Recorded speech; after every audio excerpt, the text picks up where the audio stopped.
Praise lord. ఈరోజు దేవుని వాగ్దానము, యెహోవాయే జ్ఞానమిచ్చువాడు, తెలివియు వివేచనయు ఆయన నోటి నుండి వచ్చును. సామెతల గ్రంథము 2వ అధ్యాయము 6వ వచనం. ప్రియులారా, నిజముగా ఆయనే మనకు జ్ఞానమిచ్చువాడు, ఆయనే మనకు తెలివి వివేచన అనుగ్రహించువాడు. ఈరోజు నుండి మన పిల్లలు స్కూల్కు తిరిగి వెళ్ళబోతున్నారు కాబట్టి వారి కొరకు తల్లిదండ్రులుగా మనం ఎంతో ప్రార్థించబద్ధులమై ఉన్నాం. వారికి తెలివి, జ్ఞానము, వివేచన దేవుడు అనుగ్రహించాలని మనం ప్రార్థన చేద్దాం. ఈ యొక్క అకాడమిక్ ఇయర్ అంతా కూడా మన పిల్లలు జ్ఞానవంతులుగా, బలవంతులుగా, అనేకులకు ఆశీర్వాదకరంగా, దీవెనకరంగా ఉండలాగిన ప్రార్థన చేద్దాం. పిల్లలందరికీ కూడా దేవుడు జ్ఞానం ఇచ్చి నడిపించాలని, ఈ యొక్క అకాడమిక్ ఇయర్ అంతా కూడా దేవుడు తన కన్ను దృష్టి మన పిల్లల మీద ఉంచి నిత్యము కూడా క్షేమంగా నడిపించాలని నేను ఆశిస్తున్నాను, ప్రార్థిస్తున్నాను.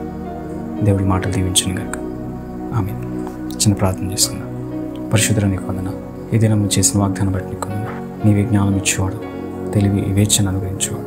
తండ్రి, నీ ప్రియ బిడ్డలకు, వారి పిల్లలకు నీ జ్ఞానమును, తెలివి వివేచన అనుగ్రహించండి. చిన్న బిడ్డలు స్కూల్కి వెళ్తూ ఉండగా ఈ యొక్క అకాడమిక్ ఇయర్ అంతా కూడా నీ సన్నిహితుడుగా ఉంచండి. జ్ఞానవంతులుగా, ప్రయోజకులుగా బిడ్డలు దీవించండి. ప్రతి కీడు, శోధన, బలింత, రోగం, అపాయం, విపత్తు, ప్రమాదం నుండి, ఈ కరోనా వైరస్ నుండి నీ ప్రియ బిడ్డలను తప్పించండి. నీ కృపాక్షేమాలతో నింపి నడిపించండి.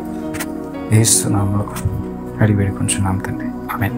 దేవుడు మిమ్మలను, మీ యొక్క బిడ్డలను సమృద్ధిగా దీవించి ఆశీర్వదించును గాక. ఆమేన్.